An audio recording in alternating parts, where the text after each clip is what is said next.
தேவன் தந்த ஒரு நல்ல வாய்ப்பிற்காக நான் தேவனுக்கு நன்றி செலுத்துகிறேன். దేవుడు మాకు ఇచ్చిన ఈ మంచి అవకాశాన్ని బట్టి మేము దేవునికి వందనాలు చెల్లిస్తున్నాం. சகோதரர் அநேக காரியங்களை சொன்னார். எல்லாமே தேவனுடைய இரக்கம், சபையிலிருந்து நான் பெற்றுக்கொண்டது தான்.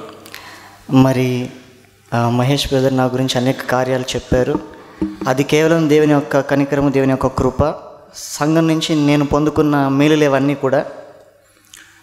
இங்கே வந்து தேவன் எங்களை அதிகமாக ஆசீர்வதித்திருக்கிறார். సంఘంలో ఉంచి మమ్మల్ని దేవుడు ఎంతగానో ఆశీర్వదించాడు. அநேக காரியங்களை நாங்கள் கற்றுக்கொள்ளும்படியே தேவன் எங்களை இங்கே அனுப்பியிருக்கிறார் என்று நான் விசுவாசிக்கிறேன். ఇక్కడికి రావడం వల్ల అనేక విషయాలు నేర్చుకోవడానికే దేవుడు మమ్మల్ని పంపించాడని నేను విశ్వసిస్తున్నాను. ఓకే, நமக்கு நம்முடைய theme search is my home. ఈ మీటింగ్స్కి మన theme church is my home. దేవుని మందిరమే మా గృహము. சபை நமக்கு வீடாக இருக்க வேண்டும் என்றால், ఒకవేళ సంఘం గనక మనకి ఇల్లులాగా మారాలి అని అంటే, நம் ஒவ்வொருவருக்குமே ஒரு பொறுப்பு இருக்கிறது. మనలో ప్రతి ఒక్కరికి ఒక బాధ్యత ఉంది.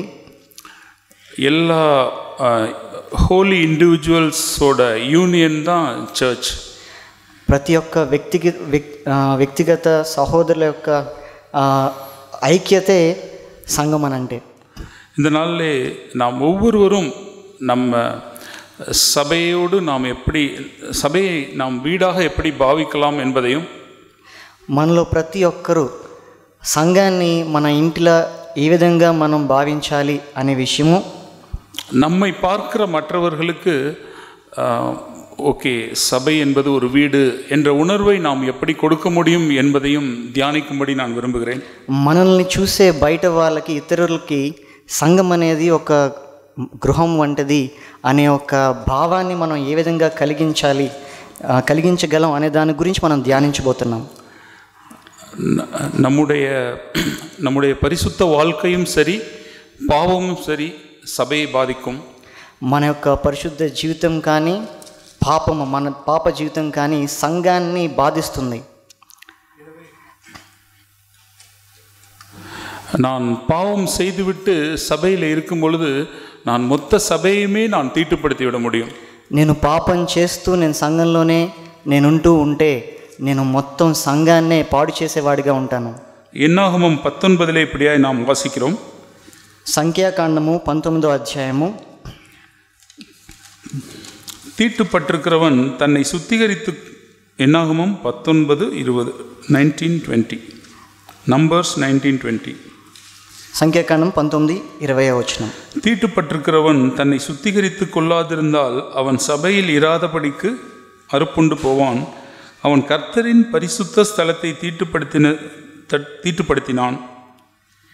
అపవిత్రుడు పాపశుద్ధి చేసి కొనని ఎడల అట్టి మనుష్యుడు సమాజములో నుండి కొట్టివేయబడును. వాడు యెహోవా పరిశుద్ధ స్థలమును అపవిత్రపరచెను. இந்த வசனத்தை பார்க்கும் பொழுது நம் ஏதோ மிரட்டுவது போல இருக்கும். ఈ వచనాన్ని మనం జాగ్రత్తగా గమనించినట్లయితే ఏదో మనకి ఒక వార్నింగ్ ఇచ్చినట్లు ఉంటుంది. ஆனால் தேவன் நமக்கு வாய்ப்பு கொடுக்கிறார். గద్దించినట్టు ఉన్నప్పటికీ కూడా దేవుడు మనకు ఒక అవకాశాన్ని ఇస్తున్నాడు. நம்மை சுத்திகரித்து கொள்ளும்படி, அவருக்கு பிரயோஜனமாக இருக்கும்படி தேவன் நமக்காக காத்திருக்கிறார். మనము శుద్ధి చేసుకోవడానికి, ఆయన కొరకు కనిపెట్టుకోవడానికి ఆయన ఎంతగానో వేచి ఉన్నాడు మన కొరకు. எனவே இந்த நாளிலே நாம் எப்படி சபை நமக்கு வீடாக இருக்க முடியும், இன்னொரு நபருக்கு நாம் இந்த சபையை வீடாக காட்ட முடியும் என்பதை குறித்து நாம் தியானிப்போம். మరి ఇప్పుడు ఏ విధంగా సంఘము నాకు గృహం వలె ఉంటుంది, బయట వాళ్ళకి సంఘం అంటే ఒక గృహం అని మనం ఏ విధంగా చూపించగలం అనే దాని గురించి ధ్యానించబోతున్నాం. முதலாவது நமக்கு மனம் திரும்புதல் இருக்க வேண்டும்.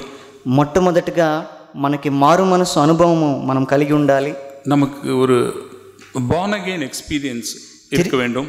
తిరిగి జన్మించిన అనుభవం మనం కలిగి ఉండాలి. மனம் திரும்புதலும் மறுபடியும் பிறக்கிற அனுபவம் இல்லாதபடிக்கு நான் சபையை வீடாக பார்க்க முடியாது. ఒకవేళ నాకు గనక మారు మనసు లేకుంటే, తిరిగి జన్మించిన అనుభవం లేకుంటే సంఘాన్ని ఒక ఇల్లులా నేను చూడలేను. மனம் திரும்புதல் நமக்கு பரலோகத்தை கொண்டு வருகிறது. మారు మనస్సు పొందడం మన జీవితాల్లో పరలోకాన్ని తీసుకొస్తుంది. மத்தேயு 3 நாம் இப்படியே வாசிக்கிறோம். మత్తయి సువార్త 3వ అధ్యాయంలో మనం ఈ విధంగా చదువుతాం. யோவான் ஸ்நானகன் சொல்லுகிறார், బాప్తిస్మం ఇచ్చి యోహాను చెప్తున్నాడు 3:2 3వ అధ్యాయం 2వ వచనం, மனம் திரும்புகள் பரலோக ராஜ்யம் சமீபத்திருக்கிறது என்று பிரசங்கம் பண்ணினான். పరలోక రాజ్యము సమీపించి ఉన్నది, మారు మనస్సు పొందుడి.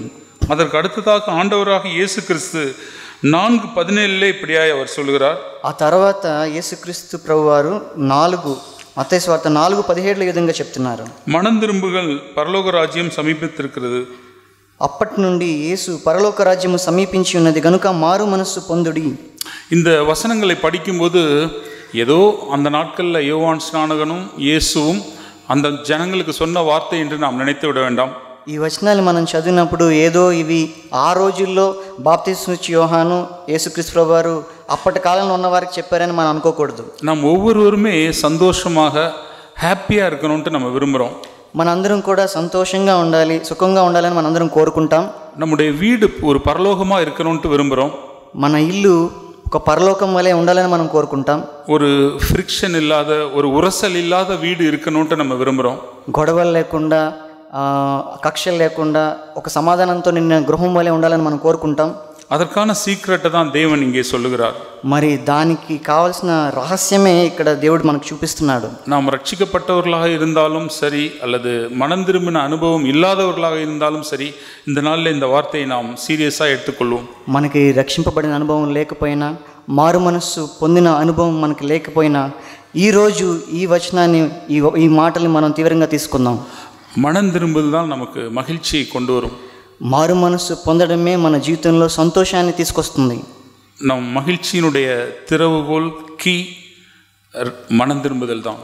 సంతోషానికి తాళపు చెవి ఏమిటి అని అంటే మారు మనస్సు పొందడమే. நம்மை நாம் நிதானித்து பார்ப்போம். మనం మనల్ని నిదానించి చూసుకుందాం. தினமுமே நமக்கு ஒரு அந்த ஈகர் இருக்கிறதா? ప్రతిరోజు మనలో ఆ వాంఛ ఉందా? நாம் தேவனோடு நடக்கிறவர்களாக இருப்போமானால், ప్రతిరోజు మనం దేవునితో నడిచిన అనుభవం కలిగి ఉన్నట్లయితే தேவன் நம் மனம் திரும்ப வேண்டிய காரியங்களை நமக்கு காண்பிப்பார். దేవుడు ఏ విషయాల్లో మనం మారు మనసు పొందాలో దేవుడు మనకు చూపిస్తాడు. இங்கே நிறைய யங் பீப்புள் வந்திருக்கீங்க. ఇక్కడ చాలామంది యవనస్తులు మీరు వచ్చారు.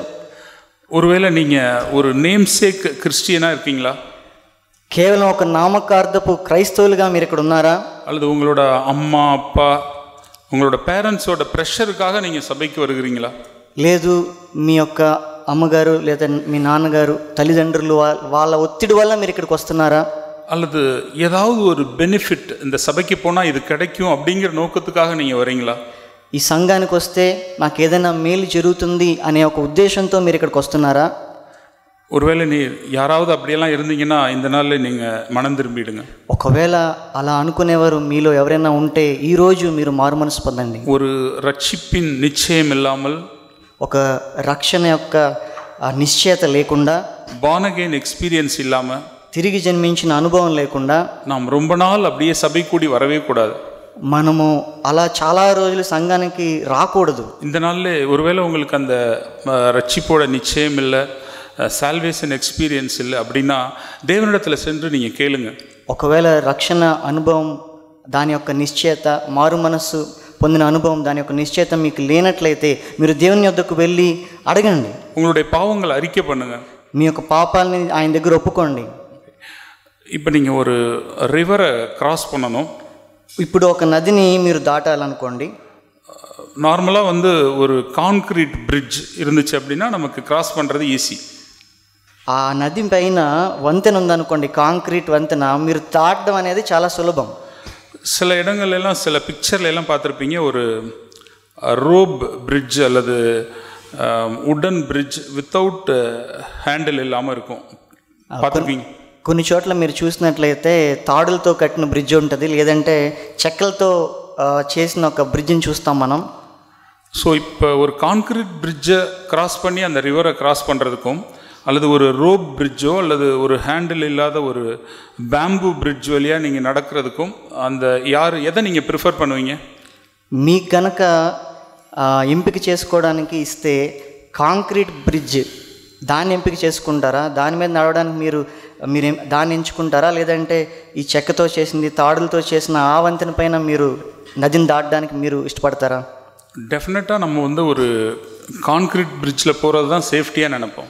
ఖచ్చితంగా కాంక్రీట్తో కట్టిన ఆ వంతెన పైన, ఆ బ్రిడ్జ్ పైన నడవడానికి మీరు ఇష్టపడతారు. இப்போ உங்களுக்கு கண்ணையும் ஃபோல்டு பண்ணிடுறாங்க. ఇప్పుడు మీ కళ్ళు కూడా, మీ గంతలు కళ్ళు కూడా గంతలు కడుతున్నారు. இப்போ அந்த பேம்பு பிரிட்ஜை உங்களை கிராஸ் பண்ண சொல்கிறாங்க. ఇప్పుడు ఇప్పుడు ఆ బ్యాంబూ బ్రిడ్జ్ని దాటమని మీకు చెప్తున్నారు. எத்தனை பேர் பயம் இல்லாமல் நம்மளால் நடக்க முடியும்? ఎంతమంది మనలో భయపడకుండా ముందుకు వెళ్తారు? ரெண்டு பக்கமும் ஹேண்டில் இல்லை, రెండు వైపులా పట్టుకోవడానికి ఏమీ లేదు, హ్యాండిల్ లేదు. டெஃபினட்டாக நம்ம வி வில் சே நோ, அல்லது வந்து நம்ம அதை கிராஸ் பண்ண மாட்டோம். మనము లేదు నేను ఇలా వెళ్ళనని చెప్తాము, లేదంటే దాన్ని మనం దాటలేము. ரட்சிப்பை பெறாமல், రక్షణ అనుభవం మనం కలిగి ఉండకుండా, ஒரு born again எக்ஸ்பீரியன்ஸ் இல்லாமல், తిరిగి జన్మించిన అనుభవం లేకుండా இந்த உலகத்தில் இருப்பது, ఈ లోకంలో ఉండడం అంటే, சபைக்கு வருவது, సంఘానికి రావడం అని అంటే கண்ணை கட்டிட்டு ஒரு ஹேண்டில் இல்லாத ஒரு பிரிட்ஜில் நடக்கிற மாதிரி. మన కళ్ళు గంతలు కట్టుకొని హ్యాండిల్ లేని ఒక బ్రిడ్జ్ మీద నడవడంతో సమానం. எப்போ வேணாலும் எது வேணாலும் நடக்கலாம், ఎప్పుడైనా ఏదైనా జరగవచ్చు. நம்ம வேர்ல்ட்லியாக அப்படி இருந்துச்சு அப்படின்னா அந்த வில்லேஜில் உள்ள மக்கள் உடனே ஒரு ஸ்ட்ரைக் பண்ணுவாங்க. ఒకవేళ మన లోకంలో ఆ విధంగా జరిగితే విలేజ్లో, మన పల్లెటూరులో స్ట్రైక్ చేస్తారు. அவங்க கவர்மெண்ட்டை கேட்பாங்க, சீக்கிரம் எங்களுக்கு வந்து பிரிட்ஜ் கட்டி கொடுங்கன்னு கேட்பாங்க. గవర్నమెంట్ని వాళ్ళు అడుగుతారు, దయచేసి వెంటనే మాకు ఒక బ్రిడ్జ్ కట్టని వేడుకుంటారు. ஆனால் வேர்ல்ட்லியாக நமக்கு ஒரு இவ்வளோ விஸ்டம் இருக்குது, நம்ம பாதுகாப்பை குறித்து நம்ம யோசிக்கிறோம். మరి లోకానుసారంగా మనకింత జ్ఞానం ఉంది, మన యొక్క సంరక్షణ గురించి మనం అంతగా ఆలోచిస్తున్నాం. ஆனால் நம்ம எட்டர்னல் செக்யூரிட்டிக்காக, நித்தியத்துக்கு போகிறதுக்காக நம்ம ரட்சிக்கப்படணுமே, அதை குறித்த கன்சர்ன் இருக்கா? కానీ నిత్యత్వాన్ని గురించి, మన నిత్యత్వంలో మనం పాలు పొందులు పంచుకోవడానికి గురించి, దాని గురించి మనం బాధ్యత కలిగి ఉన్నామా? எனவே யாராக இருந்தாலும் நீங்கள் ஒரு born again எக்ஸ்பீரியன்ஸ் இல்லாமல் இருந்தீங்க அப்படின்னா இம்மிடியட்டாக தேவனை தேடி நீங்கள் ரட்சிப்பை பெற்றுக்கொள்ளுங்க. ఏదేమైనప్పటికీ మీలో ఎవరైనా ఆ తిరిగి జన్మించిన అనుభవం లేనట్లయితే దేవుని దగ్గరికి వెళ్ళి అడిగి దాన్ని మీరు పొందుకోవాలని இங்கே இருக்கிற டீன்ஸ், 20s இருக்க பிரதர்ஸ், சிஸ்டர்ஸ் யாராக இருந்தாலும் ஒரு நேம் சேக்காக யாரோ ஒருத்தங்களை திருப்திப்படுறதுக்காக நீங்கள் சபைக்கு நீங்கள் அட்டன் பண்ண வேண்டாம். ఇక్కడ టీనేజ్లో ఉన్న బ్రదర్ సిస్టర్సే కానీ, యవనస్తులే కానీ, ఎవరైనప్పటికీ కూడా ఎవరిని తృప్తిపరచడానికి మీరు సంఘానికి రాకూడదు. ஒரு వండర్ఫుల్ రిలేషన్షిప్ இருக்குது, ఒక అద్భుతమైన సంబంధం అనేది ఒకటి ఉంది. బ్రదర్ రాబర్ట్ சொன்ன மாதிரி ஒரு பிரைடல் ரிலேஷன்ஷிப் இருக்குது. రాబర్ట్ బ్రదర్ చెప్పినట్లుగా ఒక వివాహ సంబంధం అది. அதை நம்ம பெற்று அனுபவிக்கும்படி தான் தேவன் நமக்கு ரட்சிப்பை கொடுக்கிறார். దాన్ని పొంది దాన్ని అనుభవించడానికే దేవుడు రక్షణ అనుభవాన్ని మనకు అనుగ్రహిస్తున్నాడు. ரட்சிப்பு இல்லாமல் சர்ச்சை என்னால் ஒரு வீடாக நான் பார்க்க முடியாது. రక్షణ అనుభవం లేకుండా సంఘాన్ని ఒక గృహంగా నేను చూడలేను. அடுத்ததாக దేవునోடு தனிப்பட்ட ஒரு உறவு. ఆ తర్వాత దేవునితో ఒక సన్నిహితమైన సంబంధం.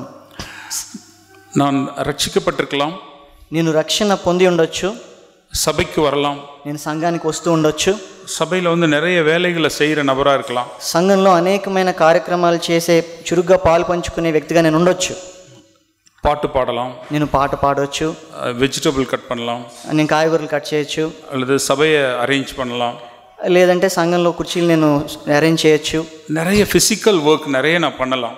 మరి భౌతిక సంబంధమైన అనేకమైన కార్యాలలో నేను పాల్పొందులు పంచుకొని ఉండొచ్చు. இங்கே வந்து நின்று தேவனுடைய வார்த்தையை கூட நான் ஷேர் பண்ண முடியும். మరి ఇక్కడ స్టేజ్ మీద నుంచి దేవుని యొక్క మాటలు పంచుకునే స్థితిలో కూడా నేను ఉండొచ్చు. ஆனால் எனக்கும் தேவனுக்கும் ஒரு தனிப்பட்ட ஒரு கனெக்ஷன், ஒரு பர்சனல் ரிலேஷன்ஷிப் இல்லை என்றால் இதெல்லாம் ஜீரோ தான். కానీ నాకు దేవునికి సన్నిహితమైన సహవాసం, ఒక సంబంధము లేనట్లయితే మనం చేసే కార్యములన్నీ కూడా శూన్యము. தேவன் அதை விரும்புகிறார். దేవుడు దీన్ని కోరుకుంటున్నాడు. லூக்கா 10:42 இப்படியாக நாம் வாசிக்கிறோம். లూకా సువార్త 10:42. தேவையானது ஒன்றே, மரியாள் தன்னை விட்டு எடுபடாத நல்ல பங்கை தெரிந்து கொண்டாள் என்றார். Luke chapter 10 verse 42. 10వ అధ్యాయము 42. మరియ ఉత్తమమైన దానిని ఏర్పరచుకునెను, అది ఆమె యొద్ద నుండి తీసివేయబడదని ఆమెతో చెప్పాను. அந்த நாளில் மரியால வந்து ஜீசஸ் அப்ரிஷியேட் பண்ணுவார்னு யாருமே அங்கே எதிர்பார்க்கல. ఆ రోజుల్లో మరియని యేసు ప్రభు వారు మెచ్చుకుంటారని ఎవరు అనుకోలేదు. ஒரு మార్తాల్, మరియాల్, లాసరస్ 3 பேர். మార్తా, మరియా, లాజరు ముగ్గురున్నారు. జీసஸ் 4. యేసుక్రీస్తు ప్రభు వారు 4వ వ్యక్తి. 12 డిసైపుల్స్, 12 మంది శిష్యులు. ஒரு 16 பக்கத்தில் ஏதாவது பக்கத்து வீட்டுக்காரங்க கூட இருந்திருக்கலாம். 16 మంది చుట్టుపక్కల వారు ఉండుండొచ్చు. அரௌண்ட் ஒரு 18 people அந்த நாளில் அந்த வீட்டில் இருந்திருப்பாங்க. బహుశా ఆ రోజు ఒక 18 మంది ఆ ఇంట్లో ఉండుండొచ్చు. ஒரு 18 பேர் இருக்க வீட்டில் எவ்வளோ வேலை இருக்கும்? ఒక 18 మంది ఉన్న ఇంట్లో ఎంత పని ఉంటుంది? டீ கொடுக்கணும், டீ పెట్టాలి, அதுக்கப்புறம் அவங்களுக்கு பிரேக்ஃபாஸ்ட்டோ அல்லது லஞ்சோ ரெடி பண்ணணும், టిఫినో లేదంటే భోజనమో సిద్ధపరచాలి, வெஜிடபிள் கட்டிங் இருந்திருக்கும், కాయగూరలు కట్ చేయాల్సి ఉండొచ్చు, அவங்க சப்பாத்திக்கு மாவு ரெடி பண்ணியிருக்கலாம், చపాతీ పిండి తయారు చేసి రొట్టె తయారు చేసి చేయాల్సి పరిస్థితి, సబ్జీ రెడీ பண்ணியிருக்கலாம், లేదంటే కూర తయారు చేయొచ్చు. இவ்வளோ வேலை செஞ்சு இருக்கு. ఇంత పని ఉంది ఒక పక్కన. మార్తాల్ బిజీగా వర్క్ பண்ணிட்டு இருக்காங்க. మార్తా ఆ విషయంలో ఎంతో తీవ్రంగా పనిచేస్తుంది. మరియాల్ வந்து జీసஸோட ஃபீட்டில் உட்காந்துடுறாங்க. కానీ మరి ఏమో యేసుక్రీస్తు ప్రభు వారి యొక్క పాదాల దగ్గర కూర్చొని వింటూ ఉంది. எந்த ஒரு சென்சிபிள் பர்சனும் మరియాలకు సపోర్టా பேசவே மாட்டாங்க. మరి బుద్ధి ఉన్న ఏ వ్యక్తి కూడా మరియని సపోర్ట్ చేస్తూ ఎవరు మాట్లాడరు. என்னம்மா இவ்வளோ வேலை இருக்குது, நீ பாட்டுக்கு போய் உட்காந்துருக்கே, நீ ஒரு ஸ்பிரிச்சுவல் கேர்ளா அப்படின்னு கேட்டிருப்பாங்க. ఏంటి ఇంట్లో ఇంత పని ఉంటే నువ్వు అక్కడ ఏమీ చేయకుండా కూర్చుంటున్నావు, అసలు నువ్వు ఆత్మీయురాలువేనా అని అడుగుతారు. ஆனால் ஆண்டவராகி ஜீசஸோடைய பார்வையில் మరియాல் செஞ்சது தான் கரெக்டாக இருந்துச்சு. కానీ ప్రభు అయిన యేసుక్రీస్తు వారి యొక్క కన్నుల్లో మరియ చేసిన కార్యమే మేలైనది, ఉత్తమమైనది. ஆண்டவர் அவரோடு கூட இருக்கிற அந்த ரிலேஷன்ஷிப் அவ்வளவாய் அவர் விரும்புகிறார். దేవునితో ఉండాలనుకునే ఆ యొక్క సన్నిహిత సహవాసంలో మనం రావాలని దేవుడు ఎంతగానో కోరుకుంటున్నాడు. బ్రదర్ విక్టర్ ஒரு மெசேஜில் ஷேர் பண்ணியிருப்பாங்க. విక్టర్ బ్రదర్ ఒక మెసేజ్లో ఈ విధంగా పంచుకున్నారు. அன்னைக்கு మార్తాலும் சேர்ந்து பாதத்தில் உட்கார்ந்துருந்தா இன்னொரு மிராக்கிளை பற்றி நம்ம இந்த பைபிளில் படிச்சிருப்போம். ఆ రోజు కనుక మార్త కూడా మరియతో కలిసి కూర్చొని దేవుని వాక్యం వింటున్నట్లయితే ఇంకొక మిరాకిల్ మనం ఈ వాక్యంలో చూడగలిగే వాళ్ళం అని చెప్పారు. ஆஃப்டர் த ஃபெலோஷிப் ஜீசஸ் கேட்டிருப்பார், என்னம்மா இருக்குது, ஒரு பிரெட் ஏதாவது இருக்கா, கொண்டு வாங்கன்னு சொல்லிட்டு அவர் அதை மல்டிப்ளை பண்ணி எல்லாருக்கும் கொடுத்துருப்பார். ఆ ఫెలోషిప్ అంతా అయిపోయిన తర్వాత ఇంట్లో ఏదైనా ఉందా, ఒక రొట్టె ఏదైనా ఉందా తీసుకురండి అని చెప్పి దాన్ని ఆశీర్వదించి దాన్ని ఏ విధంగా అయితే ఆయన అంతకుముందు చేశారో ఆయన దాన్ని ఆశీర్వదించి అనేక మంది దాన్ని పంచిపెట్టేవాళ్ళు, అక్కడ ఒక అద్భుతం చేసేవాళ్ళు. సంగీతం 16లో நாம் இப்படியே வாசிக்கிறோம். కీర్తనలు 16వ అధ్యాయంలో మనం ఈ విధంగా చూస్తున్నాం. 16:11 16:11 உம்முடைய சமூகத்தில் பரிபூர்ண ஆனந்தமும் உம்முடைய வலது பாரிசத்தில் நித்திய பேரின்பமும் உண்டு. నీ సన్నిధిని సంపూర్ణ సంతోషము కలదు, నీ కుడి చేతిలో నిత్యము సుఖములు కలవు. இன்றைக்கி எல்லா யங்ஸ்டர்ஸும் சரி, யங் கேர்ள்ஸ், யங் பாய்ஸ் எல்லாருமே ஒரு ரிலாக்ஸேஷனை, ஒரு ఎగ్జైట్మెంట్ని தேடி போகிறாங்க. ఈ రోజుల్లో అనేక మంది యవనస్తులు, స్త్రీలు, పురుషులు ఈ లోకంలో ఉండే అనేకమైన ఎంటర్టైన్మెంట్స్ వైపు వాళ్ళు ఎంతో వాంఛగా పరుగులు తీస్తూ ఉన్నారు. இந்த సంగీతத்தை எழுதினவர் దావీదు. ఈ కీర్తనని రచించిన వారు ఎవరనంటే దావీదు. அவருக்கு நிறைய ஒய்ஃப்ஸ் உண்டு. దావీదుకు అనేక మంది భార్యలు ఉన్నారు. அவர் கிங்காக இருந்தார். ఆయన రాజుగా ఉన్నాడు. அவர் பத்சேபாலோட பாவம் பண்ணினார். బత్షెబాతో పాపం చేసిన వ్యక్తి దావీదు. அவருக்கு வந்து ஒரு பாவத்தை பண்ணி அதில் வர்ற த்ரில் எப்படி இருக்குங்கிறது దావీదుకు தெரியும். ఒక పాపం చేసి ఆ పాపంలో వచ్చే సంతోషం ఏ విధంగా ఉంటుందనేది దావీదుకు తెలుసు. అప్పటికి எப்படி చీట్ பண்ணி பாவம் பண்ணலாங்கிறதெல்லாம் தெரியும் దావీదుకు. ఏ విధంగా మోసం చేసి దానిలో నుండి వచ్చే సంతోషం అనుభవించాలనేది దావీదుకు తెలుసు. ஆனால் அதே தாவீது தான் இங்கே சொல்லியிருக்காரு, இந்த உலகத்தில் உள்ள அந்த பாவம்லாம் என்ஜாய் பண்ணிட்டு அதெல்லாம் எம்டிங்கிறத ரியலைஸ் பண்ண ஒரு மனுஷன். అదే దావీదు ఇక్కడ చెప్తున్నాడు, ఈ లోకంలో ఉన్న సంతోషాలన్నీ అనుభవించి అది దేవుని సన్నిధితో పోలిస్తే అది ఏమీ కాదు అని చెప్తున్నాడు. லார்ட், உங்களோட சமூகத்துல தான் பரிபூர்ண ஆனந்தம் உண்டு. ప్రభువా, ఇదిగో నీ సన్నిధిలోనే సంపూర్ణ సంతోషం ఉంది. உம்முடைய வலது பாரிசத்தில் தான் நித்திய பேரின்பம் உண்டு. నీ కుడి చేతిలోనే నిత్య సుఖములు ఉన్నాయి. ஆம் யங் பிரதர்ஸ் அண்ட் சிஸ்டர்ஸ், நமக்கு பர்சனல் ரிலேஷன்ஷிப் ஆண்டவரோடு இருக்கிறது தான் நமக்கு ஒரு ஃபுல்னஸ் ஆஃப் ஜாய் நமக்கு தர முடியும். అవును యంగ్ బ్రదర్స్ అండ్ సిస్టర్స్, దేవునితో ఉండడమే నిజంగా మనలో ఒక సంపూర్ణమైన సంతోషాన్ని కలుగజేస్తుంది. இன்னைக்கு மார்னிங் சங்கீதம் 63 நாம் கேட்டோம். ఈరోజు ఉదయం కీర్తనలు 63 నుంచి మనం ఒక లేఖన భాగాన్ని చూసాం. 63వ అధ్యాయము 6వ వచనము. என் படுக்கையின் மேல் நான் உம்மை நினைக்கும் போது ராட்சாமங்களில் உம்மை தியானிக்கிறேன். 63:6 సంగీతం 4 తెలుగులో 4వ వచనము. నా మంచం మీద నిన్ను జ్ఞాపకము చేసుకొని రాత్రి జాములయందు నిన్ను ధ్యానించినప్పుడు. இந்த வசனத்தை நீங்கள் ஒவ்வொருத்தரும் ஸ்ட்ரிக்டாக எடுத்துக்கங்க இந்த நாளில். ఈ వచనాన్ని మీరు ఇక్కడ ఉన్న వారందరూ కూడా చాలా తీవ్రంగా తీసుకోండి. ఈరోజు நாம் படுக்கையில் இருக்கும்போது, మనం మంచం మీద ఉన్నప్పుడు ஏதாவது ஒரு ఎంటర్టైన్మెంట్ நம்முடைய கண்களுக்கு முன்பதாக இருக்கிறதா? ఏదైనా మనం చూసిన ఎంటర్టైన్మెంట్ మన కంటికి ముందు ఉందా? రీల్స్ இருக்கிறதா? ఈ ఇన్స్టాగ్రామ్ రీల్స్ అవేమైనా మన కంటి ముందు ఉన్నాయా? షార్ట్స్, యూట్యూబ్ షార్ట్స్ ఏమైనా మన కంటి ముందు ఉన్నాయా? స్టేటస్లు, మనం చూసిన స్టేటస్ ఏమైనా మన కంటి ముందుకు వస్తున్నాయా? ఏதாவது ஒரு అసహ్యమైన పడத்தை நாம் பார்க்கிறோமா? ఏదైనా అసహ్యకరమైన అసభ్యకరమైన చిత్రాలు, సినిమాలు మనం చూస్తున్నామా? அல்லது நம்முடைய థాట్ లైఫ్ வந்து అసహ్యமானதை சிந்தித்துக் கொண்டிருக்கிறதா? లేదు, నా అంతరంగంలో నేను ధ్యానించేదంతా ఎంతో అసహ్యకరమైనది నేను ధ్యానిస్తున్నానా? ஆனால் நாம் தேவனை தியானிக்கும் போது கண்டிப்பா நம்மை தேவன் ஆசீர்வதிப்பார். కానీ దేవుని మనం ధ్యానించినట్లయితే ఖచ్చితంగా దేవుడు మనల్ని ఆశీర్వదిస్తాడు. நீங்கள் தேவனை கனம் பண்ணினால் தேவன் உங்களை கனம் பண்ணுவார். మనం దేవుని గణపరిస్తే ఆయన మనల్ని గణపరుస్తాడు. அந்த ரூம்ல, அந்த பெட்ல சபையில் உள்ள பிரதர் சிஸ்டர்ஸ் யாரும் இல்லை, யாருக்கும் தெரியாதுன்னு நம்ம நினைக்கலாம். మనం అనుకోవచ్చు ఆ రూమ్లో, ఆ మంచం పైన మన చర్చ్లో ఏ సహోదరుడు సహోదరి లేరు, ఎవరు నన్ను చూడట్లేదని మీరు అనుకోవచ్చు. ஆனால் தேவன் இருக்கிறாரே. కానీ దేవుడు అక్కడ ఉన్నాడే. ஜோசப் சொன்ன மாதிரி நம்மளால சொல்ல முடியுமா? యోసేపు చెప్పినట్లు మనం చెప్పగలమా?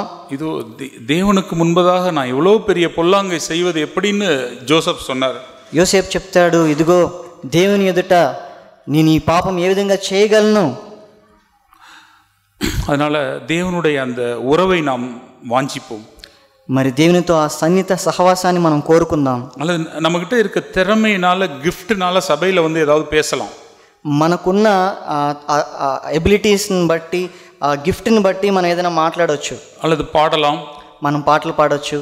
ஆனால் ஆண்டவரோட நீங்கள் தொடர்பில் இருந்துட்டு வந்து அதை செஞ்சாதான் அதில் ஒரு ஜீவன் இருக்கும். కానీ దేవునితో ఒక సన్నిహిత సహవాసం కలిగి ఆ సహవాసంలో నుంచి మీరు వచ్చి ఈ కార్యాలు చేస్తేనే అందులో జీవం ఉంటుంది.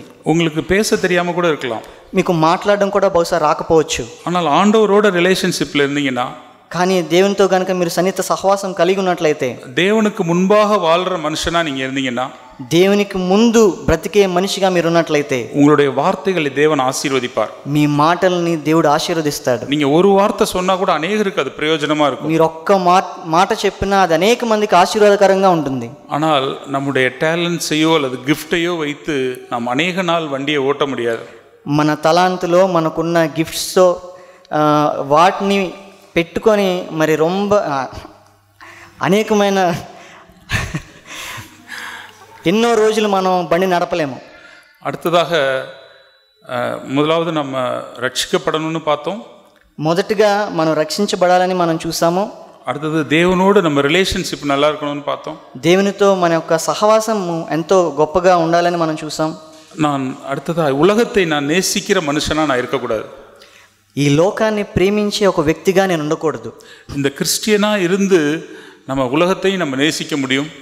క్రైస్తవుడిగా ఉంటూ ఈ లోకాన్ని ప్రేమించే వ్యక్తిగా మనం ఉండొచ్చు. எப்போவுமே 2 போட்டில் ட்ராவல் பண்ணுறது நமக்கு ஆபத்தாக முடியும். ఎప్పుడు కూడా 2 పడవల్లో ప్రయాణం చేయడం అనేది చాలా ప్రమాదకరమైనది. இப்போ உங்களுக்கு நீங்கள் கடலுக்கு போகிறீங்க, ఇప్పుడు ఒకవేళ మీరు సముద్రానికి వెళ్తున్నారు అనుకోండి, உங்களோட 2 ஃப்ரெண்டு அங்கே போட் வச்சுருக்காங்க. అక్కడ మీ ఫ్రెండ్స్లో ఎవరో ఇద్దరు వాళ్ళు పడవలు కలిగి ఉన్నారు, అక్కడ వాళ్ళకి 2 బోట్స్ ఉన్నాయి. ஒருத்தர் பேர் வெங்கட், ఒకరి పేరు వెంకట్, ஒருத்தர் பேர் வந்து மகேஷ். ఇంకొకరి పేరు మహేష్. ஏன்னா இங்கே நிறைய பேர் இங்கே வெங்கட் மகேஷ் தான் ஆந்திராவில் இருக்கீங்க நிறைய. ఎందుకంటే ఆంధ్రాలో ఈ వెంకట్ మహేష్ అనే వాళ్ళు అనేక మంది ఉన్నారు కాబట్టి. ஓகே, మహేష్ வாங்க வாங்கன்னு கூப்பிடுறாரு. ఇప్పుడు మహేష్ అనే మీ ఫ్రెండ్ రా రా అని పిలుస్తున్నాడు. ஓகே, போட்டில் போய் ஏறிடுறீங்க. మీరు బోట్లోకి వెళ్తారు, కూర్చుంటారు. உடனே வெங்கட்டும் கூப்பிடுறாரு உங்களை. వెంటనే వెంకట్ కూడా మిమ్మల్ని పిలుస్తున్నారు. என்னப்பா நம்ம ஃப்ரெண்ட்ஷிப்பு, நான் உன்னை கூப்பிட்டுக்கிட்டு இருக்கேன், மகேஷோடதில் போய் ஏறி அப்படின்னு கேட்குறாரு. ఏంటి నువ్వు నా ఫ్రెండ్వేనా, నేను పిలుస్తుంటే నువ్వు వెళ్ళి మహేష్ బోట్కి ఎక్కావంటారు. ఓకే, நீங்கள் ఉடனே சொல்கிறீங்க. వెంటనే మీరు ఏం చెప్తారు? డోంట్ వరీ, ఏం బాధపడద్దు, நீங்கள் 2 பேருமே போட்டை ஸ்டார்ட் பண்ணுங்க. మీరిద్దరూ బండి మీరు మొదలు పెట్టండి. இந்த போட்டில் ஒரு கால் நான் வச்சுக்கிறேன். ఈ బోట్లో నేను ఒక కాలు వేస్తాను. மகேஷ் போட்டில் ஒரு கால், வெங்கட் போட்டில் ஒரு கால். వెంకట్ బోట్లో ఒక కాలు, మహేష్ బోట్లో ఒక కాలు వేస్తాను. ஓகே தானே அப்படின்னு கேட்குறாரு. మీకు ఓకేనా? 2 பேரும் தம்ஸ் அப் பண்ணுறாங்க. ஸோ போட்டு ஸ்டார்ட் ஆகுது. ఇప్పుడు బోట్ మొదలైంది. அவர் సేఫ్టీயாக పోయి చేరువారా? మీరేమనుకుంటున్నారు? వాళ్ళిద్దరూ ఎంతో క్షేమంగా దరికి చేరుకుంటారు అనుకుంటున్నారా? ஏதாவது ஒரு போட் 1 ఇంచ్ அப்படி தள்ளினாலும் அவர் கடலில் தான் உள்ளே விழுவார். ఆ 2 బోట్లో ఏదో ఒక్క బోటు కొంచెం దారి తప్పి వెళ్ళినా కూడా మన సముద్రంలోనే ముగిస్తాం. ஸோ அதனால் நம்ம வெங்கட்டையும் ப்ளீஸ் பண்ண முடியாது, மகேஷையும் ப்ளீஸ் பண்ண முடியாது. కనుక మనం వెంకట్ని ప్రీతిపరచలేము, మహేష్ని ప్రీతిపరచలేము. வெங்கட் போட்டு ஒருவேளை அது தேவனுடைய போட்டாக இருக்கலாம். వెంకట్ అనే సహోదరుడు బోటు అది దేవుని యొక్క బోట్ అయి ఉండొచ్చు. மகேஷுடைய போட்டு அது உலகமாக இருக்கலாம். మహేష్ అనే మీ ఫ్రెండ్ యొక్క బోటు అది లోకానికి సాదృశ్యంగా ఉండొచ్చు. நம்ம மகேஷ் பிரதர் நீங்கள் நினைக்க வேண்டாம், మన మహేష్ బ్రదర్ అనుకోవద్దు. Brother, I just telling for an example, ఏదో ఉదాహరణకు మీకు చెప్తున్నాను అంతే. ஸோ அதனால் நம்ம ஒரு முடிவை எடுத்துட்டு நம்ம ஏதாவது ஒரு போட்டில் ட்ராவல் பண்ணுறதுக்கு நம்ம தீர்மானிக்கணும். మనం నిర్ణయించుకొని ఏదో ఒక్క బోట్లోనే ప్రయాణించాలని మనం ముందుకెళ్ళాలి. సింగం நமக்கெல்லாம் தெரியும். సింహం మనందరికీ తెలుసు. அந்த சிங்கத்தோட குட்டியை பார்க்கும்போது நமக்கு அப்படியே கொஞ்சம் போல இருக்கும். ఆ సింహపు పిల్లల్ని చూసినప్పుడు మనకు ఎంతో ఆకర్షణగా ఉంటుంది, చేతిలో తీసుకొని దాన్ని ముద్దాడాలనిపిస్తుంది. அதே மாதிரி நாய், అలాగే పిల్లి, డాగ్, అలాగే కుక్క. பெரிய டாகை வந்து பார்த்தா நமக்கு பயம் வரும். పెద్ద కుక్కని చూస్తే మనకు భయం వేస్తుంది. ஆனால் சின்ன அந்த பப்பி வந்து ரொம்ப க்யூட்டாக இருக்கும். ఆ కుక్క పిల్ల వచ్చేసరికి చాలా క్యూట్గా ఉంటుంది. பிக்கு கூட எடுத்துக்கிட்டீங்க அப்படின்னா, మీరు పందిని కూడా మీరు గమనించినట్లయితే பன்னிக்குட்டி உண்மையிலே ரொம்ப அழகாக இருக்கும். ఆ పంది పిల్ల కూడా చాలా అందంగా ఉంటుంది. ஸோ எப்போவுமே எந்த ஒரு உலகம் அந்த பாவமும் சின்னதாக இருக்கும்போது ரொம்ப க்யூட்டாக இருக்கும். ఎప్పుడైనా సరే లోకమైన పాపమైన చిన్నగా ఉన్నప్పుడు చాలా ఆకర్షణ కలిగి ఉంటుంది, ఆకర్షణగా ఉంటుంది. இப்போ நீங்கள் அந்த சிங்கத்துக்கு நீங்கள் ஃபீட் பண்ணுறீங்க. ఇప్పుడు ఆ సింహాన్ని మీరు పోషిస్తున్నారు అనుకోండి. What a beautiful for you have. నీ తోలు లేతే నీ చర్మం ఎంత బాగుంది. அந்த பன்னி கூட பார்க்க ரொம்ப அழகா, you so pinky you are. పంది కూడా చూడడానికి చాలా అందంగా ఉంటుంది. ఓ ఎంత పింక్ కలర్లో ఉంది, ఎంత చక్కగా ఉందని. ఆఫ్టర్ 6 months, కానీ 6 నెలల తర్వాత அந்த பிக்கை நீங்கள் வீட்டுக்குள்ளே வைக்க முடியுமா? ఆ పందిని మీరు ఇంట్లో తీసుకొచ్చి ఉంచుకోగలరా? ఇట్ విల్ స్టింక్, அது నాரும், కంపు కొడుతుంది. సింగం உங்களை கொன்னுடும். సింహం అయితే మిమ్మల్ని చంపేస్తుంది. அதனால தான் இந்த உலகத்தில் சாத்தானோட ட்ரிக் என்ன அப்படின்னா, ఈ లోకంలో సాతాన్ యొక్క తంత్రం ఏమిటనంటే, எந்த ஒரு பாவமும் ரொம்ப க்யூட்டாக இருக்கும் ஆரம்பத்தில் வரும்போது. మరి ఏ పాపమైనా సరే అది ఆరంభంలో చాలా క్యూట్గా అనిపిస్తుంది. ஆனால் அதோட கான்சிக்வன்சஸ் ரொம்ப சீரியஸாக இருக்கும். కానీ చివరికి దాని ஒரே ஒரு எக்ஸாம்பிள், కాన్సిక్వెన్సెస్ చాలా తీవ్రంగా ఉంటాయి. జెనిసిస్ చాప్టర్ 13, ఆది కాండము 30వ అధ్యాయము. இங்கே லோத்துவை பற்றி நம்ம வாசிக்கிறோம். లోతు గురించి మనం ఇక్కడ చదువుతాం. జెనిసిస్ 13 ஆதியாகமம் 13, ఆది కాండము 13వ అధ్యాయము. క్షమించండి. ஆபிரகாம் வந்து ஒரு டீல் பண்ணுறாரு லோத்து கூட. అబ్రహాము అక్కడ లోతుతో వ్యవహరిస్తుందో మనం చూస్తాం. ஒரு ஆப்ஷனை வந்து முன்னாடி வைக்கிறாரு லோத்துக்கு முன்னாடி.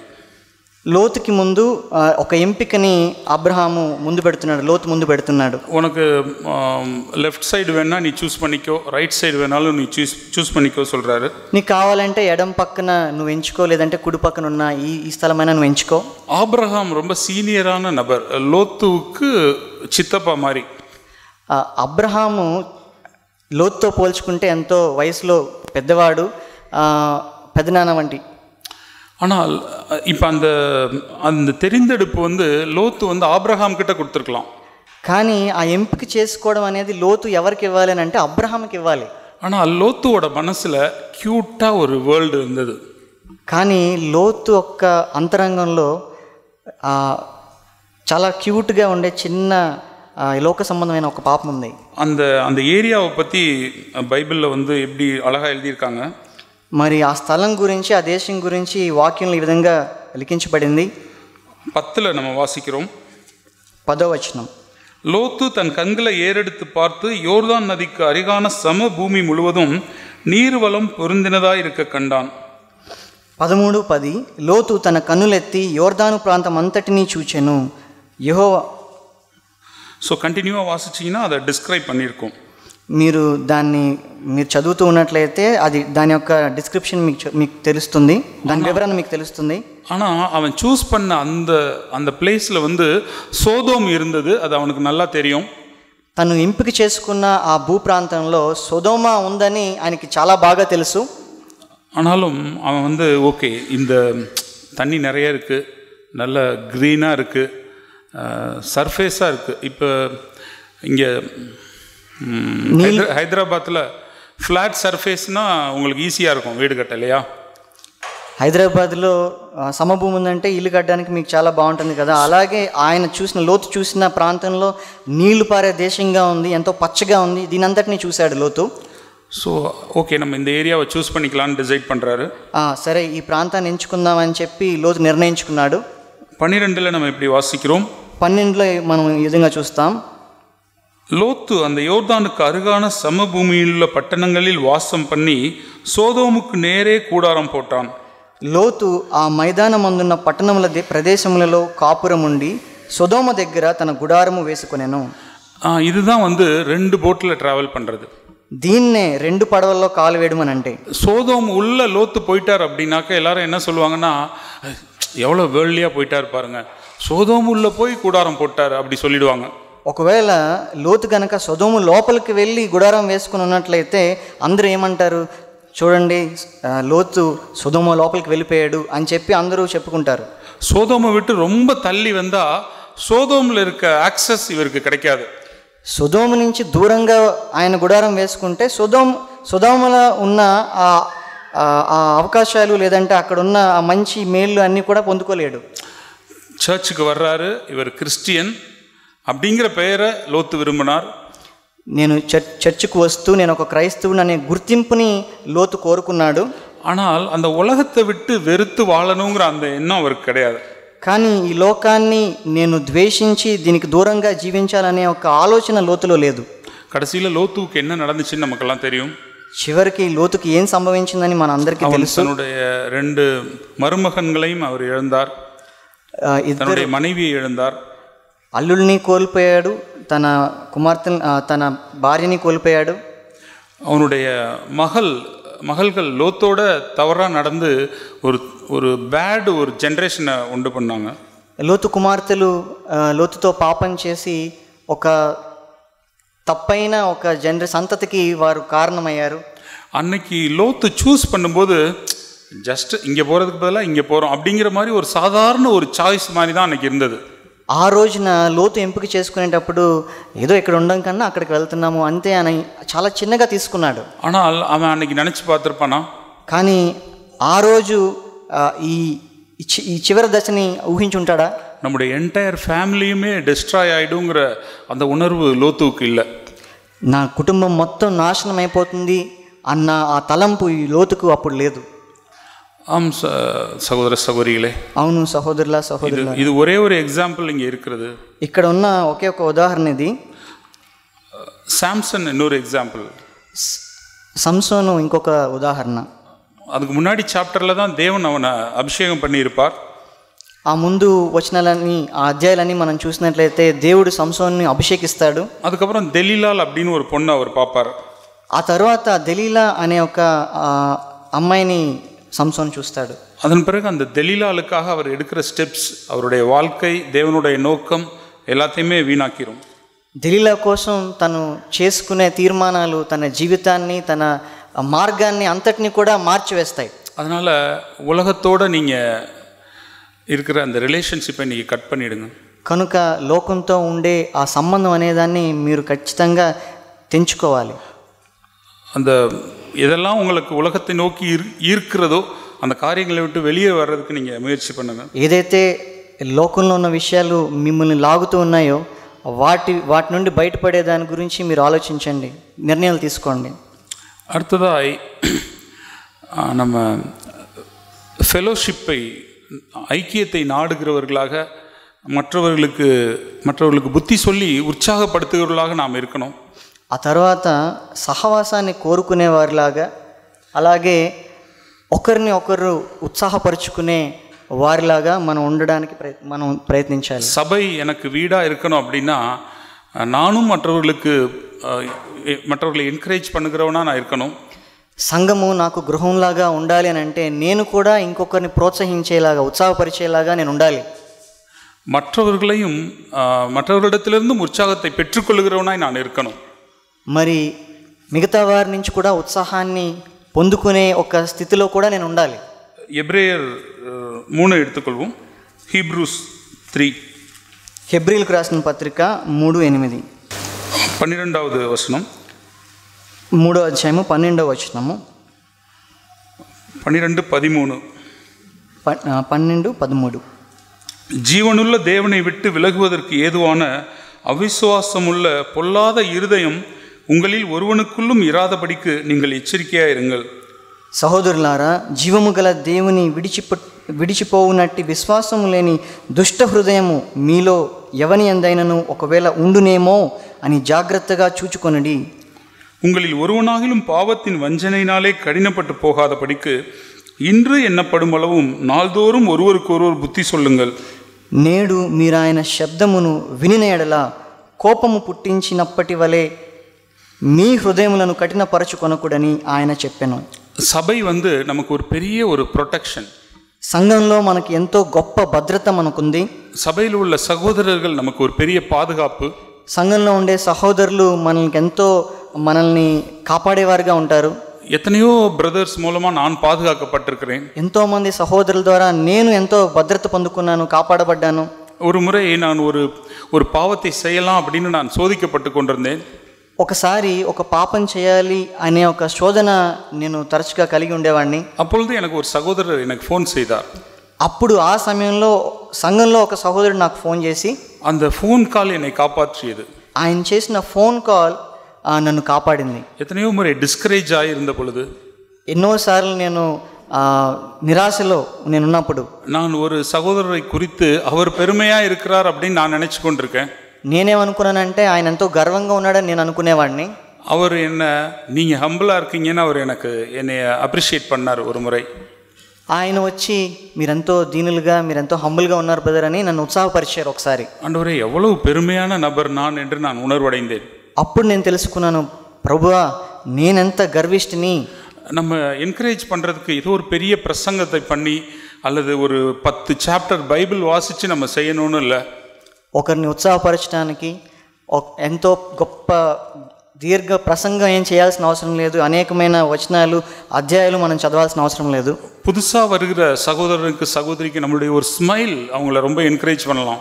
కొత్తగా వచ్చే బ్రదర్కో సిస్టర్కో మన ఒక చిరునవ్వే వాళ్ళని ఎంతో ఉత్సాహపరిచేదిగా ఉంటుంది. நம்ம హౌ ఆర్ యూ அப்படின்னு கேட்குற அந்த వార్త அவங்கள ఫీల్ అట్ హోமா ఫీల్ பண்ண வைக்கலாம். మీరు ఎలా ఉన్నారు అని అడిగే ఒక ప్రశ్నే మనం ఇంట్లోకి వచ్చిన అనుభవాన్ని వాళ్ళకి ఇస్తుంది. நம்ம அவங்களுடைய பிரச்சனைகளை கேட்பது அவங்களுக்கு ஒரு ஆறுதலாக இருக்கலாம்.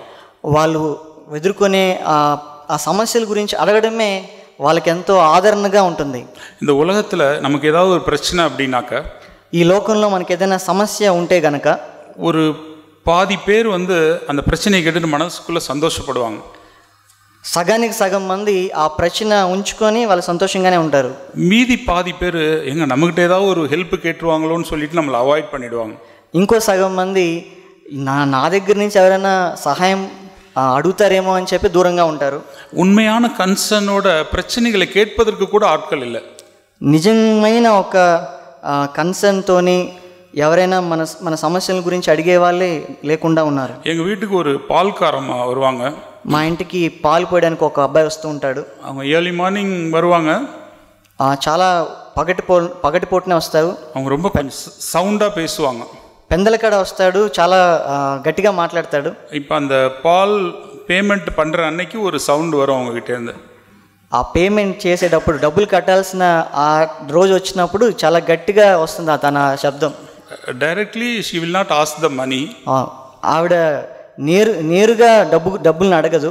அவங்க வந்து అమ్మా அப்படின்னு ஒரு சவுண்டு பக்கத்து வீட்டுக்கு கேட்பாங்க, பேசுவாங்க. అమ్మ అనే ఒక శబ్దం పక్కనున్న ఇంటికి కూడా వినపడుతుంది. ఓకే, இந்த நான் நிறைய நாள் அவங்கள மிஸ்ஜட்ஜ் பண்ணியிருந்தேன். నేను మిస్జడ్జ్ చేశాను. இந்த லேடி வந்து பணம் வாங்குறதுக்காக இப்படி ஷவுட் பண்ணுது, அதை வச்சு ஒரு பெரிய ஆள் மாதிரி காமிக்கிறாங்கன்னு நான் நினச்சிக்கிட்டு இருந்தேன். నేనేమనుకున్నానంటే డబ్బులు అడగడం కోసం ఈ విధంగా అరుస్తుంది, కేకలు వేస్తుందేమో అని నేను తను తీర్పు తీర్చాను. ஒரு நாள் எங்கள் அம்மா வந்து அவங்கக்கிட்ட சும்மா பேசினாங்க. ఒకరోజు ఆ అమ్మ వచ్చి నాతో మాట్లాడుతున్నారు మామూలుగా. ஏம்மா வெளியே நிற்கிறீங்க, உள்ளே வந்து உட்காருங்க அப்படின்னு சொல்லி கூப்பிட்டாங்க.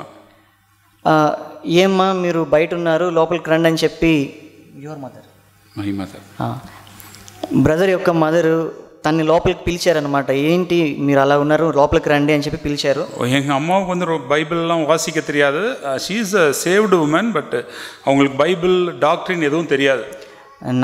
మా తల్లిగారు రక్షించబడిన వ్యక్తే, కానీ తనకి బైబిల్ చదవడం తెలియదు, కానీ తను తిరిగి జన్మించిన వ్యక్తి.